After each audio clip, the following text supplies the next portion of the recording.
Yo, what's up, guys? Jetxc, and I want to talk to you guys about a video that's kind of been going around the Duet Night Abyss community.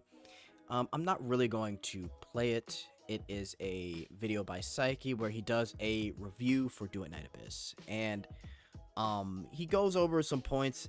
And at the beginning, it was valid. He was talking about things regarding how the game started and how it launched. He goes over just like basic mechanics, and then it just completely devolves into him defending the stamina system, him not understanding the grind aspects, to the point where he even says, and he mentions that it would never happen, but getting rid of the grind, and when you get a character, they're already like pre built, or I guess pre-leveled, to where you don't have to do any of the crazy grinding within the game, right? And there's a few other points too as well, but I say all this to say I want to kind of tell you guys why a game like this is on the right track for now, and why it's important to kind of break away from some of the things that we go through in gotcha games, right? And this is coming from somebody that's played. Man, I played gotchas for a long time. I mean, I think I go all the way back to Rage of Bahamut, and that was kind of like my first introduction to like gotcha a little bit, and then Fate, and then kind of there it evolves into more and more stuff, right? And there's a few points, key points within Do It Night Abyss that changes things up, right? And the first thing I want to talk about is the gotcha system of pulling for characters, right? Do It Night Abyss completely gets rid of that. Now, I'm going to give you an example that happened to me, and I've talked about this on stream recently with Brethren Waves. I'm sure you can apply a Genshin Impact or Honkai Star Rail, whatever you want to apply to it. When I rolled for Cardathea, everybody was hyped for Cardathea. I mean, just about everybody probably has her on our account. She's one of the, if not the most popular character in the game. And when she came out, I saved up for her. I rolled live on stream. I was rolling, hoping I would get somewhat lucky. And then I got to the 50-50 moment, and I lost the 50-50. And then I rolled again, and I was completely out of astrites. I had to cough up about $160 to get her. And again, I didn't get lucky. I didn't get her like immediately after. I got her maybe after like 40, maybe 50 pulls. I forget. But I get her eventually. And then I go to get her weapon, and I get the weapon somewhat early, right? But this was after doing my dailies, doing all the events, making sure I log on every day, because you have the subscription, and with the subscription, you want to make sure you log on every day or you miss it. And you're doing all these tasks only to not get the character, and you spend $150. Now, when it comes to, let's say in Duet Night Abyss, getting Lyn, obviously you have to be a certain level. Once you hit that level, you can then use your secret letter clues, which is something that you collect just by playing the game, honestly. When you get those clues, it is pretty much standard at this point, to where around 20 secret letters will get you a character. So what is that? That is 200 secret letter clues. Now, like I said, when this game came out, and as you play it, they have given us plenty of opportunities to get secret letter clues. They even have given us an event called the Friendly Games. And with this event, it has netted so many secret letter clues. The total you can get is about 600, right? Currently, right now in the game, I have over 1,200 secret letter clues, but that's besides the point. It takes around an hour to get a character in Duet Night Abyss just by farming, and you can pick different missions you want to farm based on the resets. It takes about an hour, maybe an hour, 20 minutes if you have to go up to 30 secret letter clues, right? But regardless, that's all it takes. I was worried when this game came out that it would be 4 to 8 hours to grind for a character, right? Because I'm thinking about TFD, I'm thinking about Warframe, and obviously they've changed over time, but when farming for characters in those games, it could take around that time, maybe even a day, right? But it takes about an hour.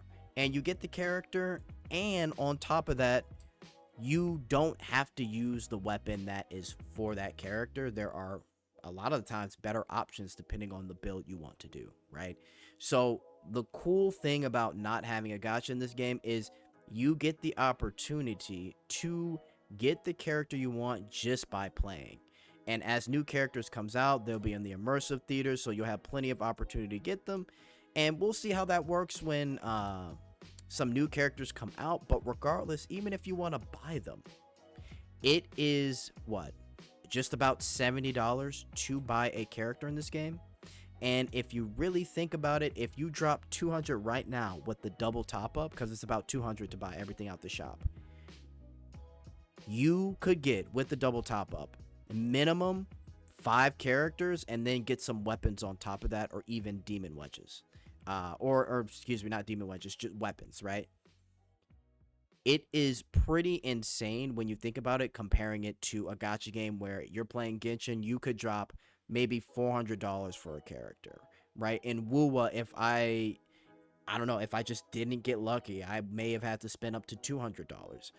It really all depends on the gacha game you're playing, but the benefit of this game is the simple fact that you can grind everything you need and you don't have to spend a dime. You just really spend a dime when you feel like it, or when you don't feel like grinding. And if you do, you just spend $70 versus what you'd have to spend in a lot of traditional gacha games, right?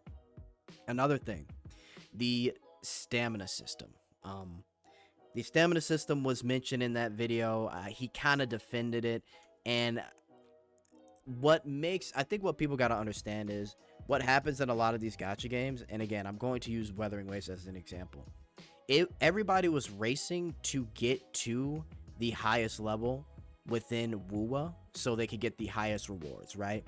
And that would take, I think that took a while, right? It took well over a month to get there. And for those that were getting there early, they were putting in countless hours in Wuthering Waves, countless, right? And this was with the stamina system. In this game, Duet Night Abyss, you can grind for however long you want. Dailies matter right now because dailies can easily give you experience to help you level. It gives you 500 experience if you do dailies. Once people get like 60 plus, dailies really aren't going to matter all that much. You can miss a whole week.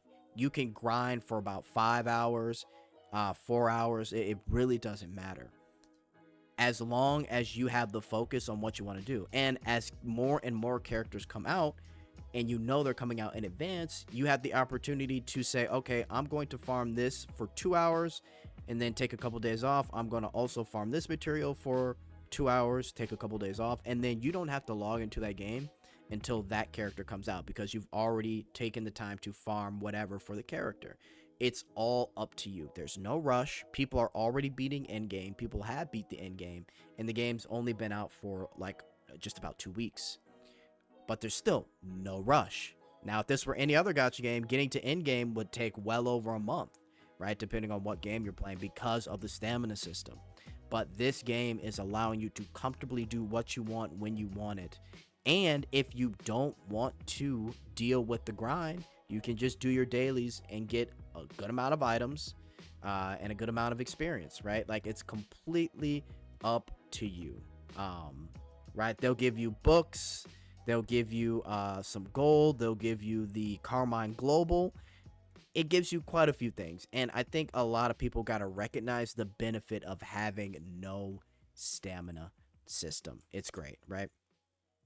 And, you know, I really do hope people try out Duet Night Abyss, because it really will open the doors for a lot of other gacha games to really see what formula works. Because if you guys have been noticing, I think a lot of gacha games are they're gonna slowly step away from really bad rates. They're going to include more guaranteed stuff. Some are probably going to completely step away from gacha in general, because it's just not feasible anymore, and people are just kind of fed up with it, right?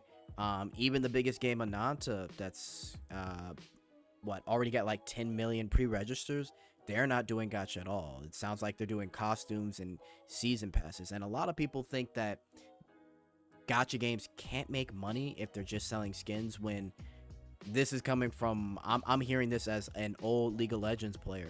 League of Legends has made billions of dollars off of skins alone, right?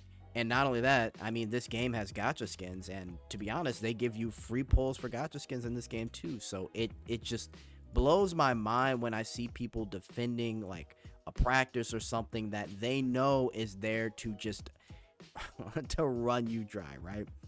And you know that kind of gets to my last point that I think is just so great with Duet Night Abyss. That's the overall build diversity. When it comes to this game, you've got something called demon wedges, and with these demon wedges, you're able to put these demon wedges on any character, and you can use it on multiple builds, right? And I think people got to really think about how much it takes to grind for gear in whatever gacha game they're playing. It's incredibly tedious, right? I've even quit some games because of how bad the grind is and how bad fishing for great stats are, which, by the way, the stats, you don't have to fish for stats. You're just leveling up your demon wedge, and it gives you the stats maxed out after you've leveled it out max. There's no fishing for anything. And like I said, you can use it on multiple builds. So nice. It's so great.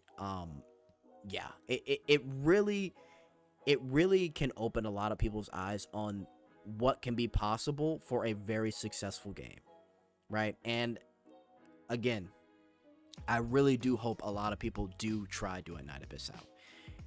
We will see what happens with 1.1. I think 1.1 will be a big turning point because they are bringing in like a crazy new engine. They're bringing in some really cool characters. And I'm excited, right? And yeah, we'll just see what happens. But yeah, I wanted to really talk to you guys because I don't like to see the shaming of this game when really it's not even that bad. It's actually very solid. And as long as they're listening to the community, which it seems like they are, it will only get better, man. It will only get better.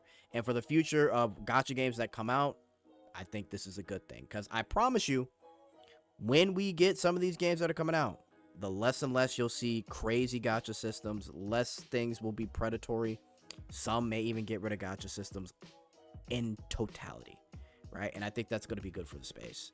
But all right, guys, that is really it for me. Hopefully you like my little yap session there. But yeah, I am out. Later.